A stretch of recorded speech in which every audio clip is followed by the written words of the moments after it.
सद्बुद्धि, सन्मार्ग और कार्य का संकल्प देना, अडिग रहे विश्वास तुम पर, ऐसा अंतः कर देना, मेरे हृदय में आने में तुम्हें कोई संकोच न हो। हे गुरुदेव, मुझे नज़रों से दूर कभी न होने देना। हे गुरुदेव, मुझे नज़रों से दूर कभी न होने देना। नमस्कार, गायत्री चिंतन धारा के इस नए एपिसोड में आप सभी का स्वागत है। अभी सब जगह यज्ञों की श्रृंखला चल रही है। सभी लोग अपने अपने क्षेत्र में व्यस्त होंगे। यज्ञ का जो संदेश है, यज्ञ किस लिए है, ये सारी बातें यज्ञ में बताई जाएंगी। लेकिन आत्मनिर्माण के लिए गुरुदेव ने जो दो बातें बताई थी, गायत्री और यज्ञ, है ना। तो ये गायत्री और यज्ञ जो है, ये कैसे सफल हों, कैसे इससे हमारा जीवन बेहतर हो, है ना, इस पर ध्यान देना ज़रूरी है। कर्मकांड तो हम कर लेते हैं, लेकिन अपने भीतर का बदलाव ये बहुत महत्वपूर्ण है। मित्रों, प्राय लोग दूसरों की आलोचना करते हैं कि उसे इतना भी नहीं समझता, ऐसे कैसे करता है या ऐसे कैसे करती है, इतनी तो उसको अक्ल होनी चाहिए, हैं, इतने पढ़े लिखे हैं, इतनी उम्र हो गई है, फिर भी इतना घटिया काम, वो तो अमुक खानदान से है, अमुक की शिष्य है, या अमुक देवी देवता का वो बड़ा भक्त है, भक्तिन बनती है, या जैसा भी। अपने आप को और अपने काम को देखो, है नहीं। अब किस पर कोई भरोसा करे, वो आपको ख़राब कहते हैं, आप उनको ख़राब कहते हो। लोग ठीक ही कहते हैं कि दुनिया में अब कि कोई भरोसा के लायक नहीं रहा और मज़े की बात है कि सभी लोग एक दूसरे को यही कहते हैं तो अच्छा कौन है और बुरा कौन है, खैर इस बहस में अपन नहीं पढ़ते, है ना। लोग संगठन के सदस्य हैं, मंदिर जाते हैं, पूजा उत्सव में, तीर्थ आदि में भाग लेते हैं, जाप, योग, प्राणायाम आदि भी करते हैं, तो फिर उनका व्यवहार क्यों नहीं बदलता? ये एक सोचने का विषय है, ये सोचने का विषय है। और इसकी बड़ी चोट लगती है, बड़ी चोट लगती है। लोग बार बार कहते हैं बड़े भक्त बनते हो, बड़ा तिलक लगाते हो, बड़े चोटी रखते हो, बड़े धोती रखते हो, नहीं मालूम क्या क्या, है नहीं। क्या ये सभी लोग जो ऐसा है, ये लोग विश्वास के योग्य नहीं है? या फिर विश्वास, श्रद्धा आदि ये सब बेकार हो गए? अच्छे अच्छे प्रवचन देने वाले हैं, लाइव देखो उनकी। अच्छा, क्या हमारी खुद की कथनी और करनी न्याय संगत है क्या? हम खुद भी जैसा बोलते हैं वैसा करते हैं? तो आज इसी महत्वपूर्ण विषय पर हम चर्चा करेंगे। वो इसलिए कि हमें लगता है कि हम बड़ा शुद्ध पवित्र जीवन जी रहे हैं, हमने बहुत से अच्छे काम भी किए हैं, पर हम खुद जानते हैं कि हमने कहाँ कहाँ डंडी मारी है नहीं, कहाँ कहाँ अपने लिए विशेष छूट प्राप्त कर ली। मित्रों, हम चर्चा के विषय आपके सामने रखते हैं, बड़ी मेहनत इसमें लगती है, इसे बेहतर बनाने में। आप कम से कम लाइक कर दिया करो, एक बटन दबाना है, लाइक करना, शेयर करना, ये थोड़ा सा प्रयास आपको भी करना चाहिए, भी हमारा हक बनता है, हम कहेंगे आपको, हैं। अगर ये सदप्रयास है तो आपको भी इसमें सहयोग करना है ना। फिर आपसे यह भी निवेदन है कि आप कुछ न कुछ कमेंट किया करो, ताकि कार्यक्रम को बेहतर बनाने में मदद हो। आशा है आप गायत्री चिंतन धारा से जुड़ेंगे और लोगों को जुड़ेंगे, और ये कार्यक्रम को आगे जाके और सफल होगा आपके सुझाव के द्वारा।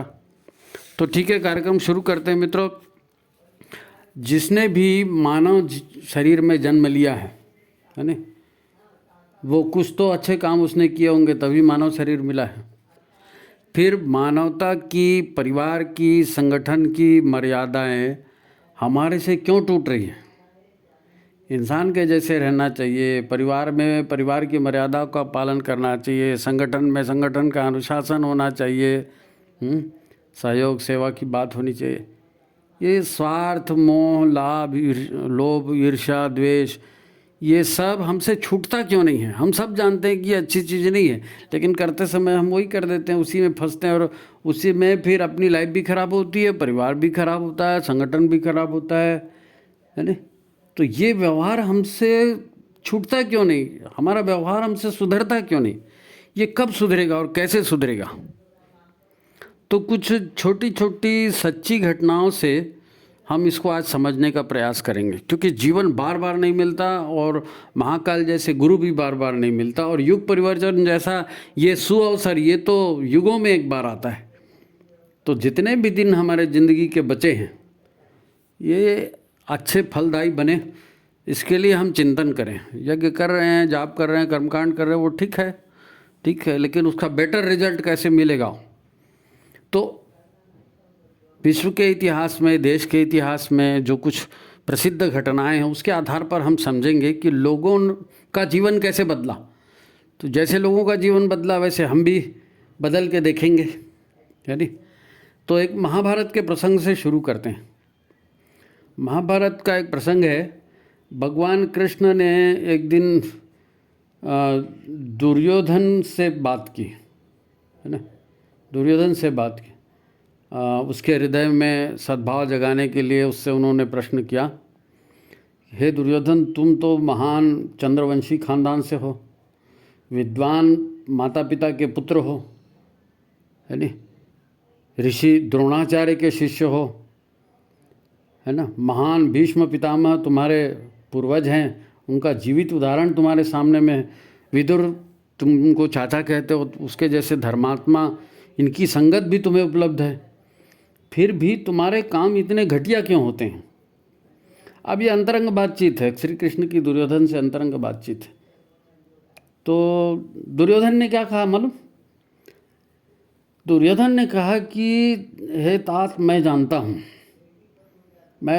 हूँ कि मेरे हाथ से गलत काम हो रहे हैं, और मैं ये भी जानता हूँ कि अन्याय हो रहा है, और ये भी जानता हूँ कि मुझे अच्छा काम करना चाहिए, लेकिन मेरे मन से निकलता ही नहीं है। मेरे मन में यही बात बैठे रहती है कि ये पांडव, इनके पिता राजा कैसे हो गए हैं? मेरे पिता बड़े थे, उनको राजा होना चाहिए था। आज युधिष्ठिर बड़ा है तो राज उसके बाद से आ रहा है। तो मेरे को ये बात अखरती है कि वास्तव में राज्य का उत्तराधिकारी तो मैं हूँ, बड़े पुत्र का बड़ा बेटा, लेकिन चूंकि मेरा पिताजी को नेत्रहीन रहे तो उसमें मेरी क्या गलती है?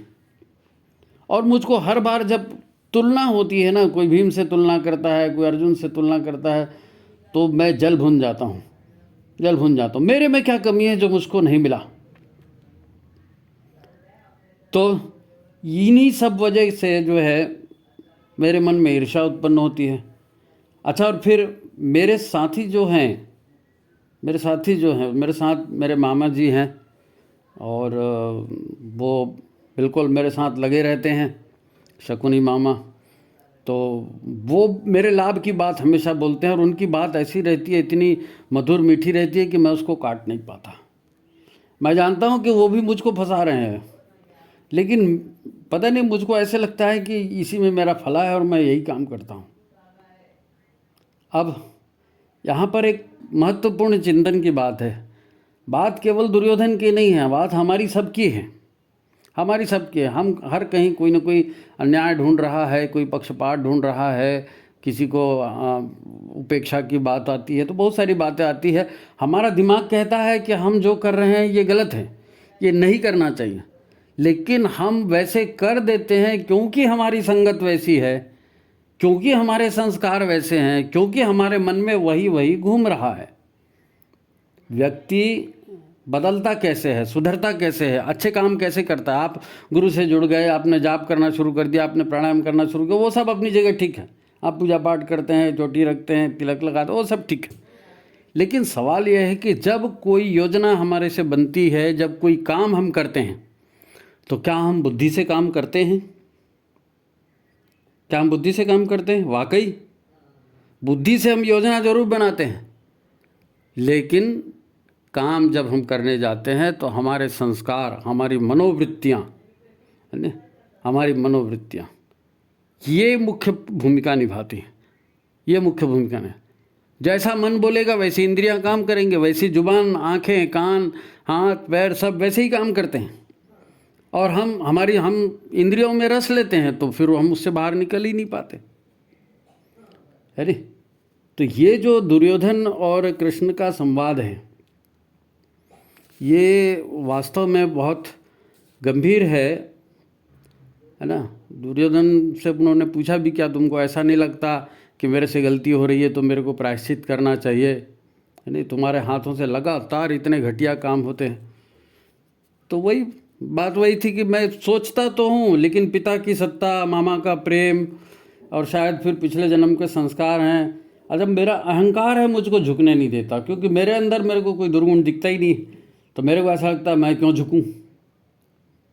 तो बात तो ठीक है, हमारे लिए समझने की बात है कि मनस्थिति ही मेन बात है, दिमाग या बुद्धि ये मेन बात नहीं है। आप बहुत सारा पढ़ लोगे, है ना, बहुत सारा भाषण दे दोगे, लेकिन उससे काम होता है क्या? नहीं, काम मनस्थिति से होता है। आपका मन क्या सोच रहा है, कैसे कर रहा है। वाल्मीकि का भी उदाहरण है। वाल्मीकि मुनि का आपने सुना होगा, डाका डालते थे और बड़े खुशी से डाका डालते थे, लूट का माल लाते थे और घर में सबको बताते भी आज ये मिला, आज वो मिला, मैंने उसको ऐसा मारा, उसको ऐसा किया, बड़ी शेखी बघारते थे। लेकिन एक दिन नारद जी पहुंच गए और नारद जी ने जो प्रश्न किया उनको कि ठीक है भाई, बंटवारा है क्या? लूट के माल में तो सब बंटवारा ले रहे हैं, तुम्हारे पाप में बंटवारा लेंगे क्या?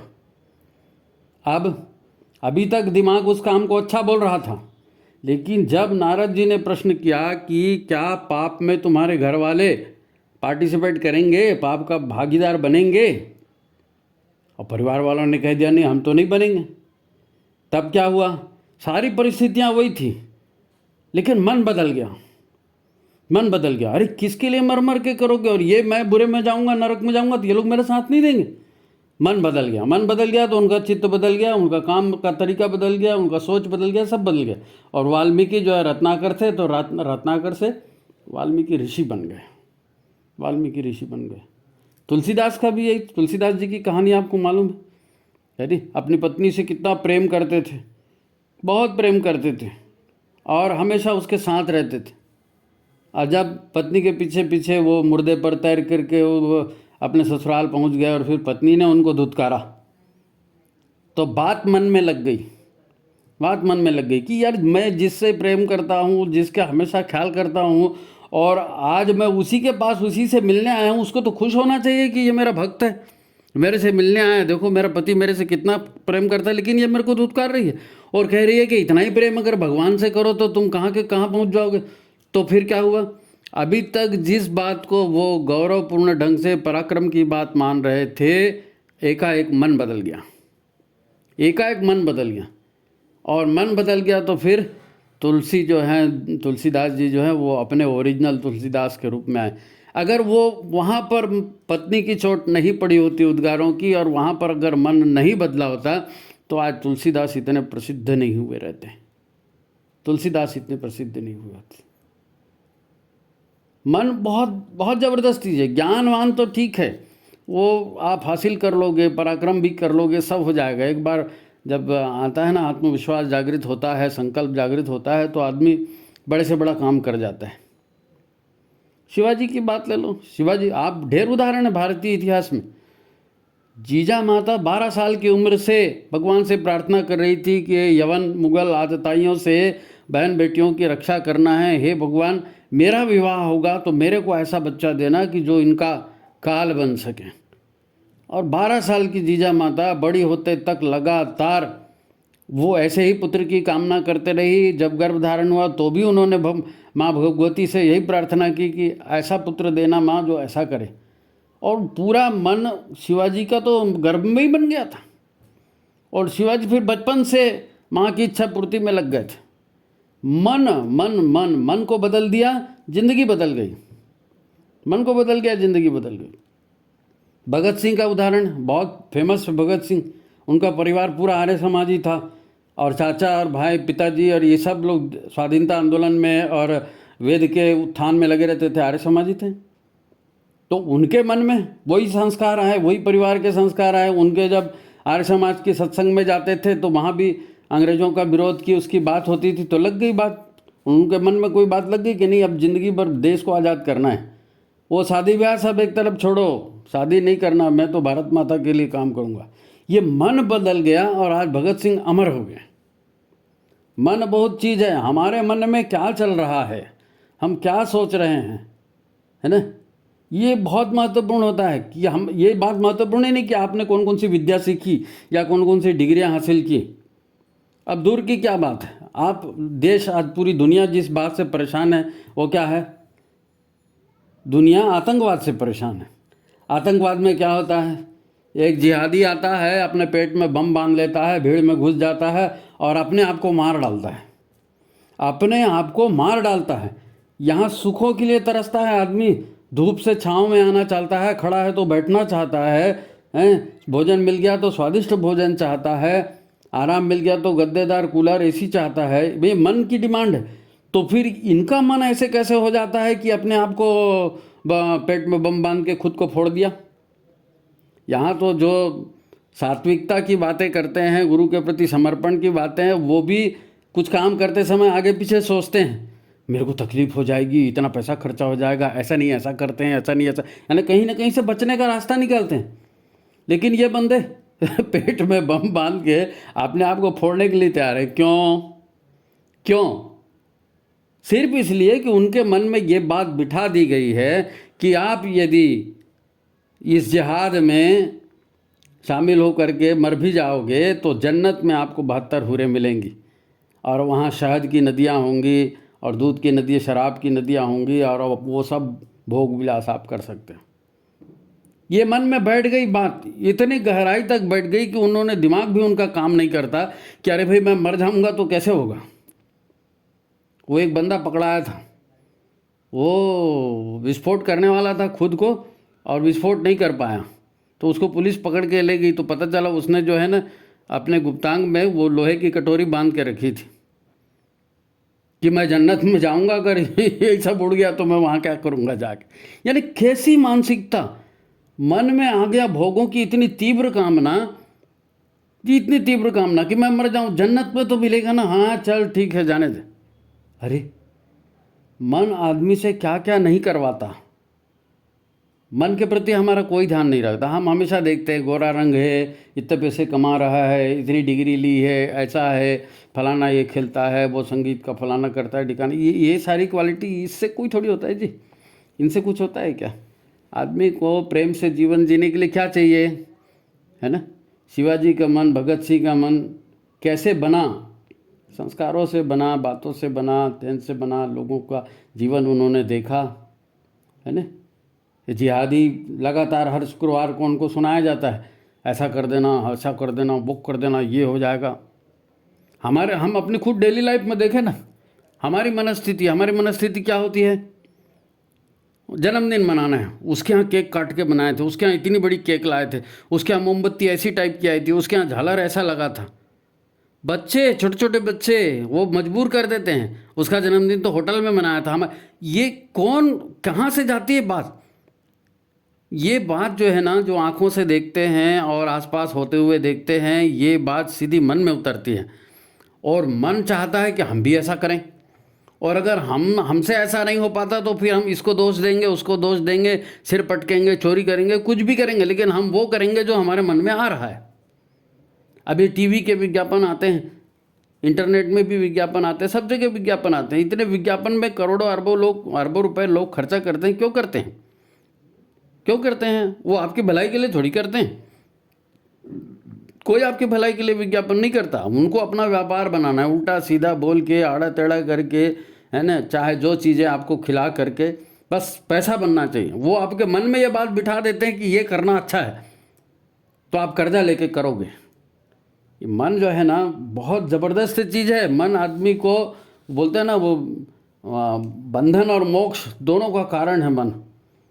तो मन के प्रति हमारा जो है ना, सजग हमको रहना पड़ेगा, सजग रहना पड़ेगा। मनस्थिति ही काम करवाती है। अब हम मान लीजिए आपने दीक्षा ले लिया, है ना, और आप जो हैं जाप कर रहे हैं, और आप पूजा कर रहे हैं, आप पाठ कर रहे हैं, स्तोत्र पढ़ रहे हैं, आप तीर्थाटन कर रहे हैं, बहुत सारे काम आप कर रहे हैं, बहुत सारे काम कर रहे हैं, प्राणायाम करते हैं, सब चीज़ करते हैं। क्या कभी शांति से बैठ कर के अपने मन के भीतर झांकने की कोशिश करते हैं? अपने भीतर झांकने की कोशिश करते हैं, मैं क्या हूँ, मुझको क्या करना चाहिए, मेरा अस्तित्व क्या है?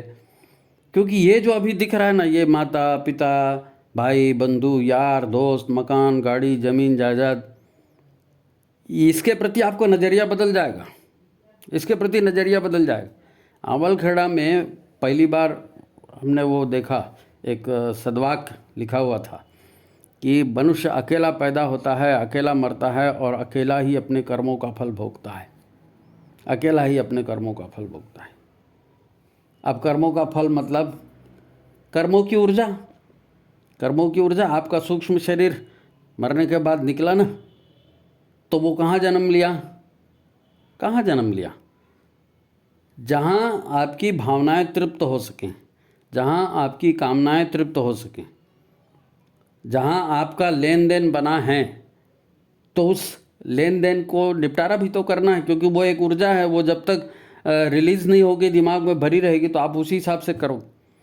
आपके भाई को क्या मिलता है, आपके बहन को क्या मिलता है, घर में और लोगों को क्या मिलता है, उससे कोई मतलब नहीं है। आपकी अपनी ज़िंदगी एक निजी ज़िंदगी है, एक निजी ज़िंदगी है। आपका उंगली कट जाएगी तो दर्द आपको ही होगा, आपको बीमारी हो जाएगी तो तकलीफ आपको ही होगी। आपको किसी ने अपमान कर दिया, कुछ कर दिया, परिवार के नाते कोई सहानुभूति दिखा देता है, वो अलग बात है, लेकिन असली तकलीफ, सुख और दुख व्यक्ति को अपने अकेले कर्मों से ही मिलता है ना। और ये हमें ना मिले, इसके लिए क्या करना पड़ेगा? मन की भावनाओं पर नियंत्रण, मन की भावना पर नियंत्रण। गुरुदेव ने कहा कि मिशन जो है साधना की बुनियाद पर खड़ा है, साधना की बुनियाद पर। हम तो खड़े हैं देवता, है नहीं, सच्चिदानंदम हम सोहम, वो पूरा भटका हुआ देवता। गुरुदेव ने तो यही कहा कि हम तो देवता हैं। तो अब हमारे मन में ये बात बिठा दी गई कि मैं लड़की हूँ और ये क्रीम लगाऊंगी तो ऐसी गोरी हो जाऊंगी, ये क्रीम लगाऊंगी तो मेरा बदन ऐसा हो जाएगा, तो मेरे पीछे 4 लोग चलेंगे, तो मेरे को ऐसा दूल्हा मिलेगा, तो मैं ऐसा करूँ। ये सारी बातें मन में घुस गई, ये मन में घुस गई। अब आपका मन उधर ही आपको ढकेलेगा। आप शांति से ध्यान करने भी बैठोगे, जाप करने भी बैठोगे, पूजा करने भी बैठोगे, तो आपने सुना होगा ना, जितने लोग ये पूजा पाठ ध्यान करते हैं सबकी एक ही शिकायत रहती, क्या करें मन नहीं लगता। तो मन कैसे लगेगा?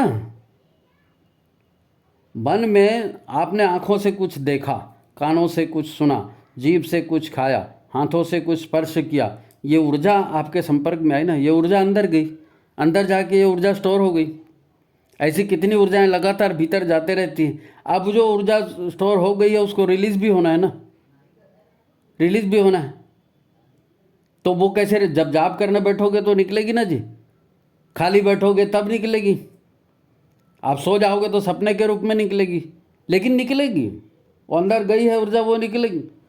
तो ये भाई बहन के लिए एक जैसा रिजल्ट नहीं, एक जैसा रिजल्ट नहीं आएगा। भाई जो सोचेगा उसके साथ वैसा होगा, बहन जो सोचेगी उसके साथ वो होगा, जिसका मन जैसा है। एक का मन अगर सत्संग में लग गया है, उसको जीवन मरण का, अध्यात्म का, है ना, एक क्या कहना चाहिए, उत्साह जग गया है, रुचि जग गई है, वो उधर ही अपना समय लगा रहा है, स्वाध्याय कर रहा है, सत्संग कर रहा है, और तरह तरह के अनुष्ठान वगैरह होते हैं वो कर रहा है, और उसको उद्देश्य मालूम है ज़िंदगी का कि भाई मैं जो है आज मुझको मनुष्य शरीर मिला है, लेकिन मैं घटिया सोचूंगा, घटिया काम करूंगा तो मैं अगले जन्म में जानवर भी हो जाऊंगा। इसलिए सबसे बड़ी प्रार्थना, इतने सारे मंत्र हैं जो मन को तारण करते हैं, मन का ये करते हैं ना, उद्धार करते हैं। तो उसमें गायत्री मंत्र को महामंत्र बोला गया, आप जानते हैं। तो ये महामंत्र क्यों बोला गया? क्योंकि ये आपको कुछ ऐसा बाहरी भौतिक चीज़ नहीं दिलाता, ये आत्मशुद्धि की पराकाष्ठा पर आपको ले जाता है, आपको आत्मशुद्धि की पराकाष्ठा पर। फिर जब आत्मशुद्धि जागृत होती है तो बुरे विचार, बुरे संगत, बुरे कर्म का तो विचार ही नहीं आएगा, है नहीं। प्रज्ञा जागृत होगी, सद्भावना जागृत होगी। वो गीत है ना, सदचिंतन सद्भाव जगे, सदकर्मों की जग में जय हो, ऐसी कृपा करो जग जननी, जीवन गायत्रीमय हो, है नहीं। तो ये इतनी बड़ी प्रार्थना है। तेरा मेरा वाला कोई बात नहीं। आज आपका जो भाई है हो सकता है कल बेटा बन जाए, आपका जो पिता है हो सकता है कल बेटा बन जाए, कल भाई बन जाए, आपकी माँ है हो सकता है कल और आपकी बहन बन जाए, कोई सहेली बन जाए, कुछ भी बन जाए। प्रेम का संबंध रहता है ना, लेन देन का संबंध रहता है, जन्म जन्मांतर तक चलते हैं ये कर्मों के लेन देन, भावनाओं के लेन देन। लेकिन आपको सजग रहने की ज़रूरत है। चारों वेद पढ़ लिए, वो बहुत सारी कहानियाँ इसके बारे में है कि आपने पढ़ लिया लेकिन आपने समझ विकसित नहीं की, तो परिणाम कैसे निकलते हैं। परिणाम कैसे निकलते हैं? जब भी हम किसी काम को करते हैं, है ना, उपासना करते हैं, गुरु चरित्र का अध्ययन करते हैं, गुरु कृपा के लिए प्रार्थना करते हैं, तो उसका उद्देश्य क्या है? उसका उद्देश्य यही है कि मन की स्थिति को बदला जाए, मन की स्थिति को बदला जाए। देखो मैं आपको एक उदाहरण बताता हूँ। हम कार में बैठते हैं और कार में चलते हैं। अब कार चल रही है, अचानक कोई कुत्ता आ गया, कुछ आ गया, है नहीं, तो जो भी भाई चला रहा है तो वो फटाक से ब्रेक लगाता है। तो ब्रेक लगाता है तो गाड़ी वहीं के वहीं खड़ी हो जाती, क्या नहीं? गाड़ी थोड़ी देर स्किड करती है। आप भी बैठे हो, कार के अंदर बैठे हो, लेकिन आप झुक करके सामने पहुंच जाते हो। ये क्या है? ये काइनेटिक एनर्जी है। गाड़ी एक स्पीड में चल रही है, आप उसने बाहर से उसमें बल लगाया, ब्रेक लगाया, तो ब्रेक लगाया तो गाड़ी का घर्षण होता है, ब्रेक में घर्षण होता है, ब्रेक घिसता है, गर्मी पैदा करता है, और गाड़ी अपनी गतिज ऊर्जा से, काइनेटिक ऊर्जा से, गति है ना, उसकी भी एक ऊर्जा होती है, तो गतिज ऊर्जा से थोड़ी देर और स्किड करती है वो। ऐसे ही आप भी बैठे बैठे, अब गाड़ी के साथ आपका भी मोशन हो रहा है ना, तो गाड़ी रुक गई, लेकिन आपका शरीर गतिमान है तो आप आगे चले जाते हो ना, इच्छा नहीं होगी तो भी जाओगे। ऐसा ही हमारे मन के भी है। हमारे मन में इतने सारे विचार हैं, इतने सारे संकल्प हैं, इतनी सारी बातें हैं, है ना, तो एक काइनेटिक एनर्जी आपको ढकेल रही है। आपके दिमाग में वही वही विचार आएंगे। जैसे परीक्षा के दिन आते हैं तो फिर परीक्षा के छोड़ कुछ नहीं दिखता, पढ़ाई पढ़ाई पढ़ाई पढ़ाई, कुछ नहीं दिखता। इलेक्शन आते हैं तो कैसे आदमी इलेक्शन के पीछे लगा रहता है, अरे वो कहाँ से, उसको टिकट मिला क्या, उसको ऐसा, क्योंकि मन लग गया उसमें। तो वो रिजल्ट होते तक कौन हारा, कौन जीता, कितने वोट से हारा, पिछले साल पिछले इलेक्शन में क्या हुआ था, वो सारी चीज़ें घूमते रहते। फिर वो खाना क्या बनाना है और क्या करना है, उधर ध्यान नहीं जाता है नहीं। तो मन भी, यानी जो जिसको हम कहते हैं ना ऊर्जा, भावनाएं, ये सारी काइनेटिक एनर्जी है। ये जिस फ्लो में आप जा रहे हो ना, वो फ्लो कहीं गया नहीं है, वो आपके भीतर में है, और वो आपको ढकेलेगा, वो आपको वैसे विचार ला के देगा, वो आपको ऐसी संगत ला करके देगा, है ना। अब अगर इसके प्रति आप जागरूक नहीं हुए, सचेत नहीं हुए, मन में क्या विचार आ रहा है, इस विचार आने का, अगर मैं इस पर चिंतन करूंगा तो इसका क्या परिणाम होगा, अगर ये जागरूकता का लक्षण है। अगर इस तरह की जागरूकता हमने नहीं अपनाई तो फिर हम कितना भी साहित्य अध्ययन करें, कितना भी हम जाप करें, माला घुमाएं, कुछ भी करें, मन, आपको सजग रहना है और मन को वॉच करना है, मन को वॉच करना। अच्छा, ज़बरदस्ती कर भी नहीं सकते आप, ज़बरदस्ती कर भी नहीं सकते, ज़बरदस्ती करोगे तो मनोविकार पैदा होंगे आप। तो मन के भीतर में प्रज्ञा जागृत करके संयम के द्वारा, जबरदस्ती नहीं, बलात् नहीं, संयम के द्वारा समझा बुझाकर मन को अच्छाई की ओर ले जाया जाता है, अच्छाई की ओर। इसके लिए चिंतन करना पड़ता है। मन, वो मनन शब्द है ना, वो मनन शब्द इसीलिए आया है कि अगर कोई विचार आता है तो आपको उसके पॉजिटिव निगेटिव पॉइंट सोचने चाहिए कि क्या होगा ऐसा करने से, ये करना ठीक रहेगा क्या, और नहीं, अगर सोचोगे नहीं तो वो एक फ्लो में आप बहते चले जाओगे, है नहीं। लोग साधना इतनी करते हैं पर मनस्थिति नहीं बदलती, तो मनस्थिति नहीं बदलती, उनका मन नहीं बदलता, मन नहीं बदलता, तो फिर परिणाम वही होता है, वो जो बाकी लोग करते हैं वो भी लोग वही करते हैं। आपने देखा होगा, चंदन तिलक लगा करके जा करके, और आप ऑफिस में बैठे हो, व्यापार में बैठे हो, कहीं भी जा रहे हो, कुछ भी करो, आपने संगठन में भी देखा होगा, बहुत सारे लोग कितना बढ़िया बढ़िया भाषण देते हैं, फिर उनका काम कैसा रहता है, अरे उसने ऐसा कर दिया, उसने वो चुगली कर दिया। ये सब होता है ना, क्यों होता है? ये मन के अंदर में कहीं है, मेरे को पद मिल जाए, मेरे को प्रतिष्ठा मिल जाए, मेरे को सम्मान मिल जाए। तेरे को ये सब चाहिए कि गुरु की कृपा चाहिए है ना, सदगति चाहिए, मनुष्य तन मिलने पर उसका लाभ चाहिए कि क्या चाहिए? उपासना करना, गुरु चरित्र का अध्ययन करना, गुरु की कृपा। गुरुदेव ने कहा ना, कृपा किसके ऊपर होती है? कृपा उपा कुछ नहीं होती, खाली मांगने से भीख मिलती है। जो भी होता है अध्यात्म में वो साधना के द्वारा अर्जित करना पड़ता है। साधना मतलब शरीर को साधना, मन को साधना, विचारों को साधना। और काहे से साधना? ज्ञान से, विवेक बुद्धि से, प्रज्ञा से। प्रज्ञा जागृत करने के लिए तो गायत्री मंत्र का जाप है नहीं। और जो कुछ भी अपने वो जो यम नियम जितने आते हैं ना, यम नियम के 5 यम, 5 नियम, प्राणायाम, गायत्री का जाप, है नहीं, व्रत उपास तीर्थ या जितने सारे होते हैं, ये अल्टीमेटली करते क्यों हैं? इससे किसी भगवान को कुछ नहीं मिलता, किसी भगवान को कुछ नहीं मिलता। अब वो कथा कहानी में आ गया, वो भगवान प्रसन्न हो गया, उसने दर्शन दे दिया, वो कर दिया, वो ऐसा आज तक किसी को दर्शन नहीं हुआ है ना। वो मुन्ना भाई MBBS देखा ना, उसको गांधी जी दर्शन देते थे तो इस टाइप का कुछ करोगे हैं, आपको सपने में आ जाएगा वो हीरोइन मेरे से शादी करे, तो ऐसा कहीं सही में होता है क्या? नहीं नहीं नहीं, एकदम रियल, अरे वो सब रियलिटी दिख जाती, ऐसा कुछ होता नहीं है ना। तो यदि आपने सब किया और जागृत नहीं रहे और प्रज्ञा जागृत नहीं हुई, गुरु के, अच्छा प्रज्ञा भी कैसे जागृत होगी? गुरु के साथ उपासना जरूरी है, उपासना करेंगे, सत्साहित्य का अध्ययन जरूरी है, फिर सत्साहित्य अध्ययन के बाद उसका मनन जरूरी है। फिर गुरु को जब आप देखेंगे ये हमारे से श्रेष्ठ हैं, इन्होंने हमको किया, इन्होंने कहा बेटा हम तुम्हारा साथ नहीं छोड़ेंगे, हम तुम्हारी उन्नति में पूरा साथ देंगे, तो तुमको भी कुछ न कुछ कोशिश करनी पड़ेगी। अपनी पात्रता का विकास, गुरुदेव ने उसके लिए एक शब्द जोड़ा है, अपनी पात्रता का विकास। तो आपकी उपासना साधना आराधना जो भी है, उससे आपकी पात्रता का विकास मतलब क्या? आपके मन का विकास। मन चंगा तो कटौती में गंगा, जिसका मन जितना शुद्ध पवित्र होता है, कबीरा मन निर्मल भया, ऐसे जैसे नीर पीछे पीछे हरि फिरे कहत कबीर कबीर, है नहीं।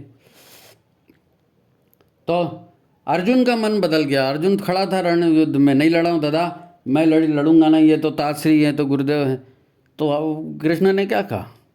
मन ही तो बदला, मन ही बदला। जब उसको सारी सच्चाई पता चल गई, ज्ञान का प्रसाद मिल गया उनको, तो फिर उन्होंने कहा ठीक है करिष्ये वचनम तव, तो मन बदल गया, तो फिर महाभारत भी जीत लिया उन्होंने, है नहीं। तो जैसे कृष्ण ने महाभारत जीता, तो गुरुदेव भी तो हमारा मन बदलने के लिए आए हैं। आप यज्ञ कर रहे हैं, जाप कर रहे हैं, बड़े बड़े अनुष्ठान कर रहे हैं, तो काहे के लिए है? गायत्री उपासना कर रहे हैं, ये मन को बदलने के लिए, मन के परिष्कार के लिए साधना करने, है नहीं। तो अपने आप को धोखे में मत रखो कि मैं तो सब समझ गया हूँ, मैं तो सब समझ गई हूँ, मैं जानती हूँ, देखो मैंने उस दिन कितना अच्छा भाषण दिया, ये सब बेकार बात है। आपको जागृत रह करके संकल्पवान बनना पड़ेगा। काहे के लिए संकल्पवान? अपने मन की कुरीतियों को दूर करने के लिए, अपने मन की कुरीतियों को दूर करना। आप एक एक करके अपने मन की कुरीतियों को दूर करेंगे, अपने मन को शुद्ध बनाएंगे, पवित्र बनाएंगे, है ना। करुणा, तेज, सेवा, त्याग, है ना, ज्ञान, ये सब आप अर्जित करने की बात करेंगे, है नहीं। बुद्धि चाहती है कि सुधार हो, लेकिन सुधार, मनस्थिति नहीं बदलेगी तो सुधार नहीं होने वाला है। दिमाग तो कहता है हाँ नहीं ऐसा होना चाहिए, सबने ध्यान करना चाहिए और लोक सेवा का जीवन जीना चाहिए, बुद्धि बराबर कहती है, हम भी कहते हैं, भाषण भी देते हैं, लेकिन मन अगर उसके अनुकूल हमने अपना नहीं बनाया, संकल्प अगर, मन तो संकल्प से बदलता है ना, संकल्प हमने जागृत नहीं किया, तो फिर ये सब कुछ नहीं हो सकता, कुछ नहीं हो सकता। यदि आपको इस परिवर्तनशील, ये जो युग परिवर्तन की स्थिति है, इसमें गुरुदेव का साथ देना है, महाकाल का साथ देना है, तो अपने मन को वॉच करिए, अपने लिए कठोरता और दूसरों के लिए उदारता, है नहीं। अपने लिए कठोरता और दूसरे के लिए उदारता, इस आधार पर हमको जीवन जीना पड़ेगा। दुनिया में देखने के लायक सिर्फ एक ही चीज़ है, वो है अपना मन, कि हमारा मन कहाँ जा रहा है, क्या कर रहा है। मन को हम श्रेष्ठ बनाएंगे तो जीवन श्रेष्ठ बनेगा। आज इतने यज्ञ हो रहे हैं, इतने संस्कार हो रहे हैं, सब लोग जा रहे हैं, हमारा उद्देश्य क्या होना चाहिए? हमारा उद्देश्य यही होना चाहिए कि हम मन को देवालय बना लें, है नहीं। मन देवालय बन जाए, ऐसी कृपा करो। तो ठीक है, आज की बात यहीं पर है ना। युग ऋषि ने जो महत्वपूर्ण सूत्र दिए हैं, उसमें सबसे बड़ा सूत्र यही दिया है मेरे हिसाब से, कि मनस्थिति बदले तो परिस्थिति बदले, मनस्थिति बदले तो परिस्थिति बदले। आप अपनी मनस्थिति को बदलिए, अपने चिंतन को बदलिए, अपने आदर्शों को बदलिए, और अनुशासनपूर्वक, विवेकपूर्वक, ज़बरदस्ती नहीं, अपने विवेकपूर्वक स्वेच्छा से अपने ऊपर संयम का अनुशासन रखिए, और उसी से जीवन सफल होगा, उसी से जीवन सफल होगा, उसी से जीवन में उन्नति होगी, उसी से पात्रता का विकास होगा। तो इन यज्ञों में आप शामिल हों, इसी भावना के साथ शामिल हों, आपका उपासना साधना सुदृढ़ हो, प्रखर हो, और आप उज्जवल भविष्य के रास्ते पर चलें, ऐसी शुभकामना के साथ आज की बात यही समाप्त करते हैं, है नहीं। बोलिए युगावतार महाकाल की जय। यज्ञ भगवान की जय, भगवान आपकी कामना पूरी करे। सभी को नमस्कार, प्रणाम।